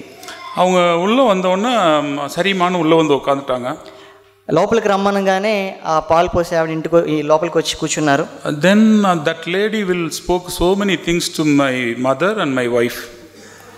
ఆ తర్వాత ఆ వ్యక్తి మా తల్లిగారితో అనేకమైన విషయాల గురించి మాట్లాడి మొదలు పెట్టేవారు. அவங்க என்ன சொன்னாங்கன்னா, எனக்கு இது மாதிரிலாம் பிடிக்குமா, யாராவது உள்ளவான்னு சொல்லிட்டாங்கன்னா ரொம்ப சந்தோஷப்படுவேன் அப்படின்னு சொன்னாங்க. తను ఈ విధంగా చెప్పిందంట, ఎవరైనా నన్ను ఇంటి లోపలికి పిలిచి నన్ను లోపలికి రమ్మంటేనే నాకు చాలా సంతోషంగా అనిపిస్తుంది. அதன் பிறகு எங்கள் வீட்டுக்கு அவங்க வந்தாங்கன்னா ஒரு டிஃப்ரெண்ட் ஸ்மைல், அவங்களுக்கு ரொம்ப ஹாப்பியாக ஃபீல் பண்ணுவாங்க. ఆ ఈ అనుభవం తర్వాత నుంచి ఎప్పుడైనా తన ఇంటికి వస్తే తన యొక్క నవ్వు కానీ ఎంతో మారిపోయింది. మమ్మల్ని పలకరించే విధానం ఎంతో మారింది. இந்த உலகத்தில் ஜஸ்ட் கூப்பிட மாட்டாங்களா அப்படிங்கிற தேவையோடு கூட అనేక జనங்கள் இருக்கிறாங்க. ఈ లోకంలో కనీసం మన లోపలికి పిలవరా అనే ఒక అక్కరతో కూడా అనేక మంది మన మధ్య ఉన్నారు. நம்ம சபையிலேயும் அப்படிப்பட்டவர்கள் இருக்கலாம். మన సంఘంలో కూడా అటువంటి వారు ఉండొచ్చు. உங்களை விட பெரியவங்களோ சின்னவங்களோ யாருக்காவது உங்களுடைய அன்பு, ஒரு கம்ஃபர்ட்டான வேர்டு தேவைப்படும். మీకన్నా పెద్దవాళ్ళు, వయసులో పెద్దవాళ్ళు, చిన్నవాళ్ళు, ఎవరో ఒకరికి ఆదరణ కలిగించే మాటలు అవసరమై ఉండొచ్చు. పాపத்தில் இருக்கிற ஒரு நபருக்கு தேவைப்படும். పాపంలో జీవిస్తున్న ఒక వ్యక్తికి అవసరం ఉండుండొచ్చు. ஜோசப் கேட்ட இந்த ஒரு சின்ன ஒரு கன்சர்னாக கேட்ட ஒரு கேள்வி தான் அவளுடைய வாழ்க்கையே தலைகீழாக மாறினது. మరి యోసేపు అడిగిన ఆ చిన్న ప్రశ్నే యోసేపు యొక్క జీవితాన్ని తలకిందులు చేసింది. நானே ரொம்ப வருஷமாக ஜெயிலில் இருக்கேன், எவனோ கேடவு கட்டு போகட்டும் அப்படின்னு அவர் நினைக்கல.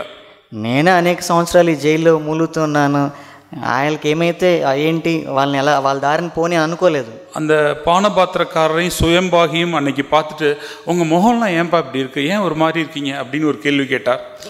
ఆ రోజు ఆ చెరసాలలో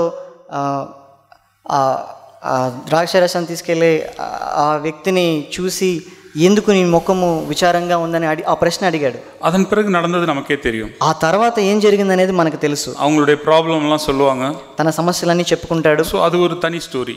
అదంతా ఒక వేరే కథ. நான் என்ன சொல்ல வரேன்னா, அந்த கேட்ட அவருடைய அந்த ஒரே ஒரு கம்ஃபர்ட்டிங் క్వశ్చన్. కానీ నేను చెప్పాలనుకుంటున్నా అంటే యోసేపు అడిగిన ఒక ఆదరించే ఒక ప్రశ్న. அதுபோல் நீங்கள் அந்த மாதிரி கேட்க மாட்டீங்களான்னு எத்தனையோ பேர் இருக்கலாம், தேவையோடு இருக்கலாம். ఆ విధంగా నన్ను అడగరా అని ఎంతోమంది అక్కర కలిగి అవసరం కలిగి ఉండుంటారు. நம்ம நிறைய முறை நம்ம நினைக்கிறோம், మనం అనేక సార్లు ఈ విధంగా అనుకుంటాం. స్ట్రాంగ్ డాక్ట్రిన్, చాలా బలమైన సిద్ధాంతం, அல்லது ஒரு நம்மளுடைய ஒரு சாட்சியுள்ள வாழ்க்கை, సాక్షి జీవితం కలిగి ఉండటం, இதெல்லாம் தான் ஜனங்களை சபைக்கு கொண்டு வரும்னு நம்ம நினைக்கிறோம். ఈ విషయాలే అనేక మందిని సంఘానికి నడిపిస్తాయని మనం అనుకుంటాం. அது கரெக்டு தான். ఒక విధంగా అది నిజమే. ஆனால் சபையில் இருக்க சின்ன சின்ன சகோதர சகோதரிகள், புதுசாக வந்தவங்க, நம்ம பார்த்து ஸ்பிரிச்சுவலாக இல்லாதவங்கன்னு நினைக்கிறவங்க, அவங்க பேசுகிறது, அவங்க வந்து ஒரு நபரை ஃபீல் அட் ஹோமாக ஃபீல் பண்ண வைக்க முடியும். కానీ సంఘంలోకి వచ్చే కొత్తవారు కానీ చిన్నవారు, అవసరతలో ఉన్నవారు, వాళ్ళు ఒక ఇంటికి వచ్చిన అనుభవాన్ని వాళ్ళు కలిగి ఉండాలి అని అంటే, என்னுடைய ஒய்ஃப் வந்து அவங்க ஒரு வேறு டினாமினேஷன் சர்ச்லேருந்து நான் அவங்கள மேரேஜ் பண்ணிட்டேன். నా భార్యని వేరే ఒక స్థానిక సంఘంలో నుంచి నేను తను వచ్చారు, నేను తను పెళ్లి చేసుకున్నాను. ஆரம்பத்தில் வந்து సిఎఫ్సిயோட அவங்களுக்கு ஒட்டுறது ரொம்ப కష్టமாக இருந்துச்சு. ఆరంభంలో సిఎఫ్సి వారితో కలిసి ఉండడం తనకు చాలా కష్టంగా అనిపించేది. அவங்க ஆனால் ஒரு కాలఘట్టத்தில் సభயோட ఐక్యమాయిட்டாங்க. కానీ ఒకానొక సమయంలో సంఘంతో తను ఎంతో కలిసిపోయారు. அதுக்கு இன்ன వరకు அவங்க ஒரு ரீசனை சொல்லுவாங்க. ఇప్పటి వరకు తను చెప్పే ఒక కారణం ఏంటి అని అంటే, బ్రదర్ ప్రకాశమోட వైఫ్ సిస్టర్ నహోమి, బ్రదర్ ప్రకాశం ఒక భార్య నహోమి సిస్టర్, அவங்க வந்து ஏமா நீயும் இந்த థర్స్డే మీటింగ్కి வரலாமே அப்படின்னு ஒரு நாள் ஒரு கேள்வி கேட்டாங்க. ఒకరోజు తన్ని సహోదరుడి యొక్క భార్యను చూసి, ఇమ్మా నువ్వు కూడా థర్స్డే మీటింగ్కి రావచ్చు కదా అని ఒక ప్రశ్న అడిగారు. என்னுடைய ஒய்ஃப் வந்து என்னுடைய ஃபர்ஸ்ட் டாட்டர் வந்து சின்ன குழந்தை, ఫిన్నీயோட మగల్ వయసు. నా యొక్క మొదటి కుమార్తె ఫిన్నీ బ్రదర్ డాటర్ అంత వయసు. அந்த குழந்தையை கூட்டிகிட்டு போயிட்டு ப்ராப்பராக he cannot SIT in that prayer meeting. ఆ చిన్న కుమార్తెను తీసుకొని తన వల్ల ఆ ప్రార్థన కూడికలో కూర్చొని ఉండడమే చాలా కష్టంగా ఉండేది. with so much of disturbance she has to attend that prayer. మరి ఎంతో తనకి డిస్టర్బెన్స్గా ఉన్నప్పటికీ తన ప్రార్థనలో పాల్పందులు పంచుకోవాలి.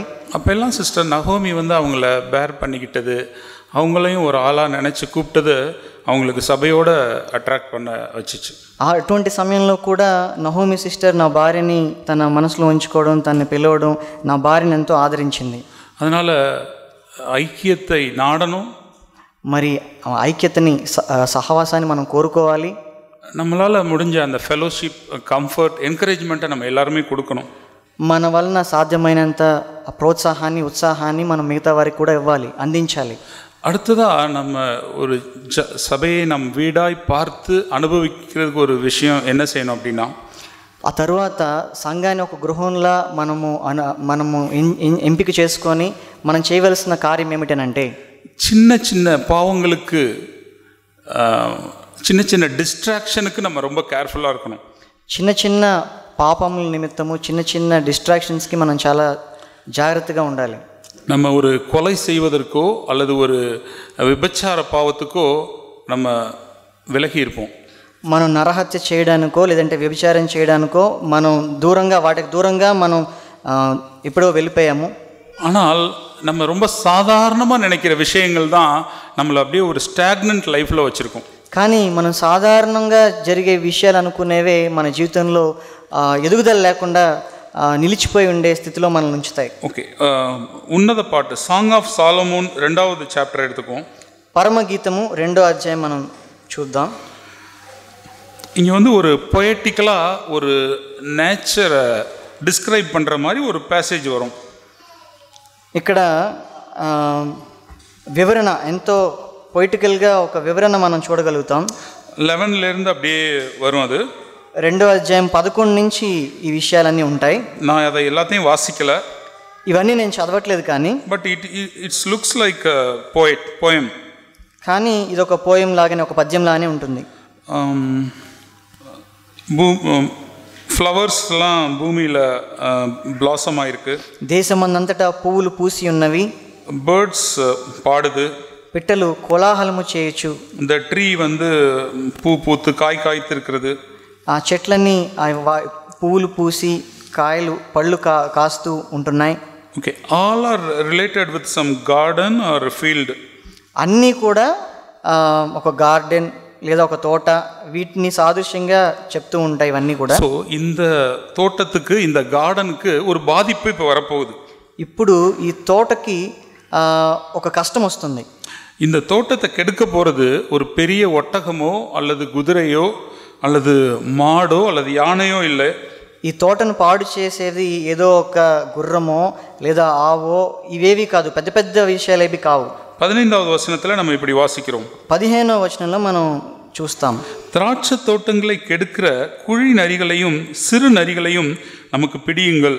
మన ద్రాక్ష తోటలు పూత పట్టి ఉన్నవి, ద్రాక్ష తోటలను చెరుపు నక్కలను పట్టుకొనుడి. நம்முடைய திராட்சை தோட்டங்கள் பூவும் பிஞ்சுமா இருக்கிறதே. మన ద్రాక్ష తోటలు పూత పట్టి ఉన్నవి, సహాయం చేసి గుంట నక్కలను పట్టుకొనుడి. ஸோ இங்கே திராட்சை தோட்டம் நீங்கள். ఇక్కడ ద్రాక్ష తోట దేనికి సాదృశ్యంగా ఉందనంటే நீங்கள் பேச்சுலராக இருந்தீங்க அப்படின்னா நீங்கள் தான் திராட்சை தோட்டம். మీరు బ్యాచిలర్గా ఉన్నారు అని అంటే మీరే ఈ ద్రాక్ష తోట. மேரேஜ் ஆகி குழந்தை இருந்துச்சு அப்படின்னா உங்களோட ஃபேமிலி திராட்சை தோட்டம். మీకు పెళ్ళయి మీ ఫ్యామిలీతో పాటు ఉన్నట్లయితే మీ యొక్క కుటుంబం ద్రాక్ష తోట సాదృశ్యంగా ఉంది. இப்போ இந்த திராட்சை தோட்டத்தை கெடுக்கிறது யாரு அப்படின்னு பார்த்தா, ఈ ద్రాక్ష తోటను ఇప్పుడు చెరిపేది ఏమిటి అని మనం చూసినట్లయితే குழிநரி சிறுநரி, నక్కలు, గుంట నక్కలు. ஸோ எப்படி உங்களுக்கு தெரியுமா இல்லை, அது எப்படி இருக்குன்னு தெரியுமா? இங்கே உங்களுக்கு எப்படி இருக்கும்னு தெரியல. ரொம்ப சின்ன ஒரு அனிமல், அது ஒரு అనిల్ మాదిరి அல்லது ఉడుంబు ఎలి సైజులో இருக்க ஒரு అనిమల్ மாதிரின்னு வச்சுக்கோங்க. ఈ గుంట నక్క అంటే చాలా చిన్న ఆకారంలో చాలా చిన్నది. మనం చూసే ర్యాబిట్ లాగానో లేదంటే ఒక ఎలుక, పెద్ద ఎలుక లాగానో ఉంటుంది. நம்முடைய வாழ்க்கையில் கூட நம்மளை ஒரு டெவலப் ஆகாமல் ஒரே ஸ்டாக்னண்ட்டாக போன வருஷம் 2020, 21, 22, 23 நம்ம ஒரே மாதிரி இருக்கிறோம் அப்படின்னா நீங்கள் ஒரு விஷயத்தை அனலைஸ் பண்ணி பாருங்கள். మన జీవితంలో కూడా ఎదుగుదల లేకుండా ఒకే స్థితిలో మనం నిలిచిపోయి ఉన్నట్లయితే ఒక విషయాన్ని మీరు గమనించి చూడండి. நீங்கள் సభకి வருவீங்க, మీరు సంఘానికి వస్తున్నారు, 2020லையும் வந்தீங்க, இப்போவும் நம்ம வர்றோம். 2020లో మీరు వచ్చారు, ఇప్పుడు కూడా మనం వస్తున్నాం. சபையில் வந்து நம்ம ஃபெலோஷிப் பண்ணுறோம், సంఘంలో వచ్చి మనం సహవాసం కలిగి ఉన్నాం. மேபி சபையில் நமக்கு மினிஸ்ட்ரி எல்லாம் கூட இருக்கலாம். సంఘంలో బహుశా మనకి పరిచర్య కూడా ఉండొచ్చు. சபையில் உள்ள சகோதரர்கள் நம்மளை ஒரு ஸ்பிரிச்சுவல் பர்சனாக கூட நினைக்கலாம். సంఘంలో ఉన్న సహోదరులు సహోదరులు మనం ఒక ఆత్మీయ వ్యక్తిగా కూడా మనల్ని చూడొచ్చు. நம்ம இப்போ டெவலப் ஆகிருக்கோமா இல்லை ஒரே மாதிரி இருக்கமான்னு தேவனுக்கு தெரியும். మనం ఇప్పుడు ఎదిగిన వారిగా ఉన్నామా లేదా నిలిచిపోయిన స్థితిలో అక్కడే కింద స్థితిలో ఉన్నామా అనేది మనకు మాత్రమే తెలుసు. அது என்ன அப்படின்னு போய் பார்த்தோம் அப்படின்னா ரொம்ப பெரிய பாவம்லாம் நம்மளை ஸ்டாக்னன்ட் ஆக்கியிருக்காது. అది ఏంటి అని గమనించి మనం చూసినట్లయితే అది ఏదో పెద్ద పాపం అయి ఉండదు. చిన్న చిన్న పావంగల్, చాలా చిన్న చిన్న పాపాలు. యూట్యూబ్ షార్ట్స్, వాట్సాప్ గ్రూప్, உங்களோட ஸ்கூல் ஃப்ரெண்ட்ஸோட குரூப், మీ స్కూల్ స్నేహితుల యొక్క గ్రూపు, అలుమ్ని గ్రూప్, మీ ఇంజనీరింగ్ చదివితే మీరు పాత స్నేహితుల గ్రూపు, రక్షించబడాத உங்களோட రిలేటివ్ஸோட గ్రూప్, రక్షించబడని మీ బంధువుల యొక్క గ్రూపు, ஏதோ ஒரு ஆஃபீஸ் குரூப், లేదంటే మీ ఆఫీస్ వాళ్ళ நீங்கள் தேடி போய் நீங்கள் ஒரு சினிமா தேட்டருக்கோ அல்லது எதுக்கோ போய் நீங்கள் பாவம் பண்ணலை. మీరు వెతికి వెళ్ళి ఏ సినిమాలోనూ చూసి మీరు పాపం చేయట్లేదు. ஆனால் அந்த ஃபோனில் வந்து விழுகிறதே, కానీ ఇది మీ ఫోన్లోకి వచ్చి పడుతుందే, அதை நம்ம ஹார்ட்டில் சீக்ரெட்டாக நம்ம அதை என்ஜாய் பண்ணுறோமே, దాన్ని మన హృదయంలో అంతరంగంలో మనం ఎవరు చూడకుండా రహస్యంలో మనం దాన్ని ఆనందిస్తున్నామే. நம்ம இந்த மாதிரி விஷயங்களில் இண்டல்ஜ் ஆகி இருக்க அது பெரிய பாவமாக தெரியாது. ఈ చిన్న చిన్న విషయాల్లో మనం ఎంతో దిగి దాన్ని సంతోషిస్తూ ఉంటే మనకు అది పెద్ద పాపంగా కనిపించదు. அது ஆனால் ஒரு விட்டமின் டிஃபிஷியன்சியால் பாதிக்கப்பட்ட ஒரு வளர்ச்சி அடையாத குழந்தை மாதிரி நம்மளை வச்சுருக்கோம். కానీ ఒక విటమిన్ డెఫిషియన్సీతో ఎదుగుదల లేకుండా ఉండే ఒక పసిబిడ్డ వంటి వారిగా మనం మారిపోతాం. சில சின்ன பிள்ளைங்களுக்கெல்லாம் வயிற்றுல புழு இருக்கும். చిన్న పిల్లలకి కడుపులో పురుగులు ఉంటాయి. வாட் எவர் த மதர், அந்த அம்மா என்ன தான் சத்தான ஆகாரம் கொடுத்தாலும் அந்த குழந்தை ரொம்ப லீனாக ஸ்கின்னியாக எலும்பெல்லாம் தெரியும். తల్లి ఎంత ఆశపడి మంచి భోజనం పెట్టినా మంచి ఆహారం ఇచ్చినా కూడా ఆ బాబు చాలా సన్నగా నీరసంగా ఎప్పుడూ బక్కగానే ఉంటాడు. உள்ளே இருந்து ஒரு புழு எல்லாத்தையும் சாப்பிட்டு கொண்டே இருக்கும். ఆ కడుపులో ఉన్న పురుగులు అన్నీ తను తినేదంతా తినేసి ఆ శక్తి అంతా త్రాగేస్తాయి. యంగ్ బ్రదర్స్ సిస్టర్స్, உங்களுக்கு தெரியும், యవనస్తులైన సహోదరులు సహోదరులు మీకు తెలుసు, ரொம்ப பெரிய பாவமெல்லாம் கிடையாது, పెద్ద పెద్ద పాపం ఏమీ కాదు. உங்களுடைய நீங்கள் கேட்குற எல்லா வார்த்தைகள் எல்லாத்தையும் உறிஞ்சுகிற ஏதோ ஒரு சீக்ரெட் சின் என்னங்கிறத பார்த்து அந்த குழி நரிகளையும் சிறு நரிகளையும் இன்றைக்கி நம்ம கொண்டுடுவோம். మీరు వింటూ ఉండగా మీ జీవితంలో ఆ చిన్న గుంట నక్కలు అవి ఏంటో గమనించి మీరు వాటిని వ్యవహరించాలి, వాటిని పట్టుకోవాలి. ஓகே, கடைசியாக ஒருவேளை நீங்கள் இன்றைக்கி டிஸ்கரேஜ் ஆகியிருக்கலாம். ఒకవేళ మీరు ఇక్కడ నిరుత్సాహంగా ఉండొచ్చు. பல வருஷமாக நான் இந்த வார்த்தைகளெல்லாம் கேட்டுட்டேன், అనేక సంవత్సరాలుగా ఈ మాటలు మీరు వింటూ ఉండొచ్చు. ஆனால் என்னுடைய வாழ்க்கையில் ஒன்றும் டெவலப்பே இல்லைன்னு நினைக்கலாம். అయినప్పటికీ నా జీవితంలో ఏమాత్రం ఎదుగుదల లేదని మీరు అనుకుంటూ ఉండొచ్చు. ஆனால் தேவனிடத்தில் நமக்கு நம்பிக்கை உண்டு. కానీ దేవుని దగ్గర మనకు నిరీక్షణ ఉంది.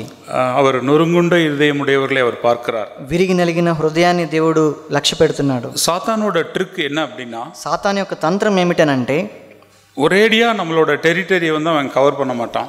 ఒకేసారి మన ప్రాంతాన్ని అంతటినీ ఆక్రమించుకోడు. கொஞ்சம் கொஞ்சமாக அவன் உள்ளே வருவான்.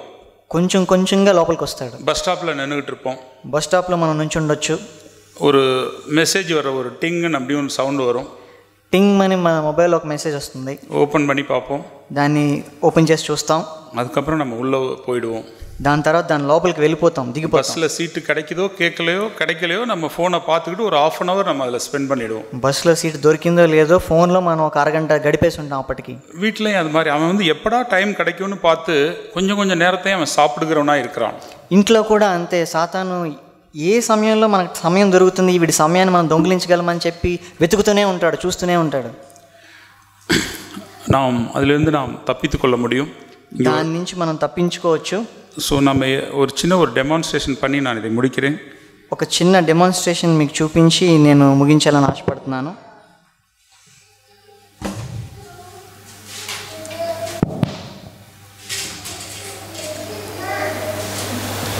ஸோ இதுதான் நீங்கள்.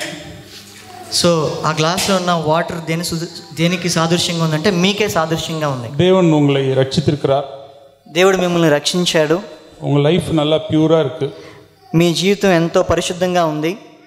இப்போ சாத்தான் என்ன பண்ணுறான் அப்படின்னா, ఇప్పుడు సాతాను ఏం చేస్తున్నాడనంటే ரொம்ப பெரிய ஒரு பாவத்தில் உங்களை தள்ளலை, చాలా పెద్ద పాపంలోని మేము త్రోసివేయలేదు, ஒரு சின்ன பாவத்தில் உங்களை விழ வைக்கிறான்.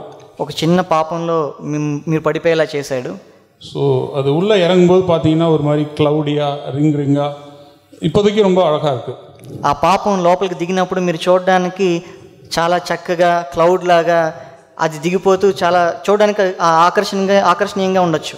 நீங்கள் தொடர்ந்து பாவம் பண்ணுறீங்க, మీరు పాపం చేస్తూనే ఉన్నారు. ఇప్పుడు ஸோ இன்னும் கொஞ்சம் கருப்பாயிடுது, ఇంకొంచెం నల్లగా మారుతుంది. ஆரம்பத்தில் நல்லா இருந்தது, இப்போ உங்களுக்கே பிடிக்கல. మరి ప్రారంభంలో చాలా చక్కగా ఉంది, ఇప్పుడు మీకే నచ్చట్లేదు. ஸோ ரொம்ப டார்க் ஆயிடுச்சு உங்கள் லைஃப். ఇప్పుడు మీ జీవితం చాలా డార్క్గా మారిపోయింది. ஸோ இப்போ நீங்கள் சபைக்கு வர்றீங்க, ఇప్పుడు మీరు సంఘానికి వస్తున్నారు. இவங்கெல்லாம் சபையில் இருக்க மற்ற சகோதர சகோதரிகள், వీళ్ళందరూ దేనికి సాదృశ్యంగా ఉన్నారు? ఈ గ్లాస్లో ఉన్న వాళ్ళు సంఘంలో ఉన్న సహోదరులు సహోదరులు. சபையில் வந்து நீங்கள் பார்க்குறீங்க, సంఘానికి వచ్చి మీరు చూస్తున్నారు. ஆல் ஆர் ஹோலி பீப்புள், వాళ్ళందరూ పరిశుద్ధులు. நான் இவங்களோட இருந்து நான் என்னத்தை பண்ண போகிறேன், நான் தனியாகவே நான் இருந்துடுறேன்னு சொல்லி உங்களை ஐசோலேட் பண்ணிக்கிறேன். ఈ పరిశుద్ధులతో ఉండి నేనేం చేస్తాను, నేను వీళ్ళకి దూరంగానే ఉంటాను. ஆனாலும் தேவன் இந்த நாளில் உங்களை அழைக்கிறார். కానీ దేవుడు ఈరోజు మిమ్మల్ని పిలుస్తున్నాడు. உங்களுக்கு ஒரு நம்பிக்கை உண்டு, మీకు ఒక నిరీక్షణ ఉంది. ஸோ நீங்கள் கேட்கலாம், எப்படி இது திரும்ப ஒயிட்டாக மாற முடியுமா அப்படின்னு நம்ம கேட்கலாம். మీరు అడగొచ్చు, మరలా ఇది మునుపటి స్థితి మారుతుందా? சாத்தான் வந்து எப்படி கொஞ்சம் கொஞ்சமாக அவனுடைய அந்த ட்ரிக்கை அவன் யூஸ் பண்ணுறானோ, நம்ம அதை விட தேவன் நமக்கு ஞானத்தை கொடுத்துருக்கிறார். సాతాను ఏ విధంగా తన తంత్రాలను మనపై ఉపయోగిస్తున్నాడో దేవుడు దానికి మించి మనకు జ్ఞానాన్ని ఇస్తున్నాడు. ஸோ இப்பொழுது நீங்கள் ஒரு சகோதரனுடைய ஐக்கியத்தை போய் நீங்கள் நாடலாம். ఇప్పుడు మీరు వెళ్ళి ఒక సహోదరునితో సహవాసం చేస్తున్నారు అనుకోండి, அவரோட கூட நீங்கள் நேரம் செலவழிக்கலாம், తనతో పాటు కొంచెం సమయాన్ని గడుపుతున్నారు. அது இப்பொழுது உங்கள் வாழ்க்கை இன்னும் மாறலை, ఇప్పటికీ మీ జీవితం ఇంకా గొప్పగా ఏం మారలేదు, అదే చీకటి. மறுபடியும் இன்னொரு சகோதரோடு கூட நீங்கள் நேரம் செலவழிக்கிறீங்க, ఇంకో సహోదరుతో మీరు సమయం గడుపుతున్నారు. ఇప్పుడు அடுத்தது நீங்கள் வேதத்தை வாசிக்கிறீங்க, ఆ తర్వాత ఇప్పుడు మీరు బైబిల్ చదువుతున్నారు. அடுத்தது இன்னும் தேவனுடைய வார்த்தையை நீங்கள் தியானிக்கிறீங்க. ఆ తర్వాత ఇంకా మీరు దేవుని వాక్యాన్ని ధ్యానిస్తున్నారు. ஸோ மறுபடியும் ஒரு சகோதரரோடு போயிட்டு நீங்கள் ஐக்கியப்படுறீங்க. ఆ తర్వాత ఇంకొక సహోదరుతో కలిసి మీరు సహవాసం చేస్తున్నారు. ஸோ இப்பொழுது உங்களுக்கு ஒரு மாற்றம் உங்கள் வாழ்க்கையில் தெரிய ஆரம்பிக்குது. ఇప్పుడు మీ జీవితంలో ఒక మార్పుని మీరు గమనించగలుగుతున్నారు. முதல்ல இருந்த அந்த டார்க்னஸ் இப்போ குறைஞ்சிருக்கு. ఇంతకు ముందు ఉన్న ఆ చీకటి ఇప్పుడు మీకు కనిపిస్తుంది, తగ్గుతూ వస్తుంది. అది தொடர்ந்து நீங்கள் டிஸ்கரேஜ் ஆகாமல் சபைக்கு வர்றீங்க. మీరు ఆ విధంగానే మీరు నిరుత్సాహపడకుండా సంఘానికి వస్తూనే ఉన్నారు. தேவன் உங்களோடு கூட பேசுகிறார். దేవుడు మీతో కూడా మాట్లాడుతూ ఉన్నాడు. ஒரே நாளில் அது நடக்கலை. ఒకే రోజు ఇది జరగలేదు. நீங்கள் மறுபடியும் தேவனுடைய வார்த்தையை வாசிக்கிறீங்க. మరలా దేవుని వాక్యం మీరు చదువుతున్నారు. தனியாக தேவனோடு கூட நேரம் எடுத்து செலவழிக்கிறீங்க. మీరు అంతరంగంలో వ్యక్తిగతంగా దేవునితో సమయం గడుపుతున్నారు. உங்களை தாழ்த்தி சகோதரர்களோடு கூட போய் ஐக்கியப்படுறீங்க. మిమ్మల్ని మీరు తగ్గించుకొని సహోదరులతో కలిసి సహవాసం చేస్తున్నారు. சின்ன சின்ன பாவங்களெல்லாம் உங்களை விட்டு விலக்குறீங்க. చిన్న చిన్న పాపాలన్నీ మీ జీవితంలోని మీరు బయటికి పంపిస్తున్నారు. உங்களோட டிஸ்ட்ராக்ஷன், வாட்ஸ்அப், இதில் இருந்தாலும் எந்தெந்த குரூப்பில் இருந்தெல்லாம் வெளியே வர முடியுமோ அதெல்லாம் நீங்கள் வெளியே வர்றீங்க. మిమ్మల్ని డిస్ట్రాక్ట్ చేసే ఈ వాట్సాప్ గ్రూపులు, చిన్న చిన్న వాటన్నిటి నుంచి మీరు బయటకు వస్తున్నారు. ஸோ இப்போ உங்களுக்கு பழைய வாழ்க்கை கிடைச்சிருக்கும். ఇప్పుడు మరలా ఆరంభంలో ఉన్న ఆ జీవితం మీరు పొందుకుంటారు. அது ஒரே நாளில் நடந்துராது. ఒకే రోజులో ఇది జరగదు. ஆனால் நீங்கள் பிரயாசப்படும் போது, కానీ మీరు ప్రయాసపడినప్పుడు தேவன் உங்களை திரும்பவுமாய் அவர் இப்படியா பியூராக மாற்ற முடியும். కానీ మీరు ప్రయాసపడినప్పుడు దేవుడు మరలా మీరు ఆరంభ స్థితికి దేవుడు మిమ్మల్ని తీసుకురాగలుగుతాడు. சாத்தான் இந்த ஸ்ட்ராட்டஜியை தான் நமக்கு பயன்படுத்துகிறான். సాతాను ఈ తంత్రమే తను మన పైన ఉపయోగిస్తున్నాడు. ఈ స్ట్రాటజీ கொஞ்சம் கொஞ்சமாக பேசி కొంచెంగా మాట్లాడి அந்த பாய்சனை நமக்குள்ள அவன் கொண்டு வருகிறான். ఆ విషయాన్ని మన జీవితాల్లోనికి తీసుకొస్తున్నాడు. எங்கேயாவது ஒரு நேரம் கிடைக்கும்போது ஒரு வசனத்தை எடுத்து நம்ம வாசிக்கலாம். ఎక్కడైనా కొంచెం సమయం దొరికితే ఒక్క వచనాన్ని తీసి మనం చదువుకోవచ్చు. அல்லது நாம் தேவனை குறித்து தியானிக்கலாம். దేవుని గురించి మనం ధ్యానించవచ్చు. ஏதோ ஒரு பிரதர்கிட்ட நம்ம ஃபோன் பண்ணி பேசலாம். ఏదో ఒక సహోదరుడికి మనం ఫోన్ చేసి మాట్లాడవచ్చు. தனியாக ரூமில் இருக்கும்போது ஒரு டெம்ப்டேஷனான ஒரு எண்ணம் வருகிறது. మనం రూమ్లో ఒంటరిగా ఉన్నప్పుడు మనకి ఏదో ఒక శోధన వస్తూ ఉండొచ్చు. உடனே நம்ம யார்ட்டாவது பேசலாம். వెంటనే మనం ఎవరితో అయినా మాట్లాడవచ్చు. நம்மை பாதுகாத்துக் கொள்ள முடியும் சகோதர சகோதரிகளே. మనం రక్షించుకోవచ్చు, కాపాడుకోవచ్చు సహోదరుల. எல்லாவற்றுக்கும் மேலாக பரிசுத்த ஆவி நமக்கு தேவை. వీటన్నిటికీ మించి పరిశుద్ధాత్మ మనకెంతో అవసరం. பரிசுத்த ஆவியை நாம் கேட்போம். మనం పరిశుద్ధాత్మను అడుగుదాం. அதுதான் நமக்கு நம்பர் 1 ప్రియారిటీ அப்படின்னு நம்ம கேட்டோம்னா தேவன் நமக்கு தருவார். అదే మన జీవితంలో చాలా అవసరం, ప్రాముఖ్యమైనదని మనం గనక తీర్మానించుకుంటే దేవుడు మనకు నిశ్చయంగా అనుగ్రహిస్తాడు. இருக்கிற வண்ணமாக நாம் சகோதர சகோதரிடத்தில் நம்மை காண்பிப்போம். మనం ఉన్నట్లుగానే మనం సహోదరుల ఎదుట మనం బయలుపరుచుకుందాం. தேவன் நம்மை குறித்து என்ன நினைக்கிறாருங்கிறது நமக்கு பிரதானமாக இருக்கட்டும்.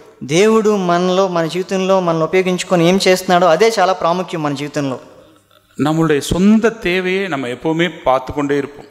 మన యొక్క అవసరతని మనం ఎప్పుడు కూడా మనం చూస్తూ ఉండాలి. இந்த பிரதர், இந்த சிஸ்டர், அவங்க அதில் மாறணும், இதில் மாறணும், இன்னும் கொஞ்சம் ஹம்பிளாக இருக்கலாம், கொஞ்சம் கைண்டாக இருக்கலாம், இந்த ஃபீட்பேக் கொடுக்குறதுலேருந்தெல்லாம் நம்ம வெளியே வந்துடுவோம். ఈ సహోదరుడు లేదంటే ఆ సహోదరి ఇంకా కొంచెం హంబుల్గా ఉండుండొచ్చు, ఇంకా కొంచెం మారుండొచ్చు అని వాళ్ళ గురించి మన ఒపీనియన్ మనం ప్రకటిస్తూ ఆ స్థితిలోనే మనం ఉండిపోకూడదు. தனியாக தேவனுக்கு முன்னாடி நம்மளை போய் நிறுத்தணும் அப்படின்னா, మనం ఒంటరిగా దేవుని దగ్గర మనం సమయం గడిపినట్లయితే ஆண்டவர் ஒரு லிஸ்ட் ஒன்று நமக்கு கொடுப்பார். మనకి దేవుడు ఒక పట్టికనిస్తాడు. அந்த லிஸ்ட்டை பார்த்து நாம் மனம் திரும்பலாம். ఆ లిస్ట్ని చూసి మనం మారు మనసు పొందొచ్చు. ஒரு broken ஸ்பிரிட்டோடு கூட நாம் எப்பொழுதும் இருப்போம். విరిగి నలిగిన మనసుతో మనం ఎప్పుడూ మనం ఉంటాం. ஒரே ஒரு விவசாயிகள் விவசாயம் பண்ணும்போது, వ్యవసాయం చేసేవాళ్ళు వ్యవసాయం చేసేటప్పుడు விதை உடனே போய் முளைக்கணும் அப்படின்னாக்கா, విత్తనం వెంటనే మొలవాలి అని అంటే அந்த நிலத்தை உழுது உடச்சி ரெடியாக வச்சுருப்பாங்க. మరి ఆ నేలని దున్ని దాన్ని ఎంతో సిద్ధపరుస్తారు. எந்த விதையை அதில் போட்டிங்க அப்படின்னாலும் டக்குன்னு பலன் கொடுக்க ஆரம்பிச்சிடும். మరి మనం ఏ విత్తనం వేసినప్పటికీ వెంటనే అది మొలచి అది మన ఫలాన్ని ఇచ్చేదిగా ఉంటుంది. ஆனால் இந்த தார் ரோட்டில் போய் நம்ம போட்டோம் அப்படின்னா ஒரு ரிசல்ட்டுமே இருக்காது. కానీ ఆ విత్తనాన్ని తీసుకెళ్ళి తార్ రోడ్డు మీద వేస్తే ఏమీ జరగదు. அதனால் ஆண்டவர் தங்குகிற அந்த செகண்ட் அட்ரஸாக நாம் எப்பொழுதும் இருப்போம். ரெண்டாவது address broken spirit. Broken spirit, విరిగి నలిగిన మనసు అనేది మనం ఒక రెండవ చిరునామాగా మనం చూడాలి. ரட்சிக்கப்பட்டோம், మనం రక్షించబడాలి. தேவனோடு கூட இருக்கிற அந்த ரிலேஷன்ஷிப்பை நம்ம மெயின்டைன் பண்ணுவோம். దేవునితో ఉండే ఆ సన్నిహిత సహవాసాన్ని మనం ఎప్పుడూ కూడా మనం ఏర్పరచుకోవాలి. உலகத்தை நாம் வெறுப்போம். మరి లోకాన్ని మనం ద్వేషించాలి. ஐக்கியத்தை நாம் நாடுவோம், என்கரேஜ் பண்ணுவோம். ఐక్యతను మనం కోరుకోవాలి, మనం ఉత్సాహపరచుకోవాలి. நம்முடைய வாழ்க்கையை அழிக்கிற குழி நரிகள், சிறு நரிகள், சின்ன சின்ன டிஸ்ட்ராக்ஷனுக்கு கேர்ஃபுல்லாக இருப்போம். మన జీవితాన్ని పాడు చేసే ఆ చిన్న చిన్న గుంట నక్కలు, ఆ డిస్ట్రాక్షన్స్ని మనం వాటి విషయంలో మనం జాగ్రత్తగా ఉండాలి, పట్టుకోవాలి వాటిని. நாம் சபையை வீடாக பார்க்க முடியும். నేను సంఘాన్ని ఒక ఇంటిగా, ఒక గృహంగా, దేవుని గృహంగా చూడగలుగుతాను. இன்னொரு நபருக்கு நான் அந்த வீட்டுடைய அந்த உணர்வை நான் கொடுக்க முடியும். ఇంకొక వ్యక్తికి ఒక ఇంటి అనుభవాన్ని నేను ఇవ్వగలుగుతాను. தேவன் நமக்கு உதவி செய்வாரா. దేవుడు మనకు సహాయం చేయను గాక. ఆమేన్.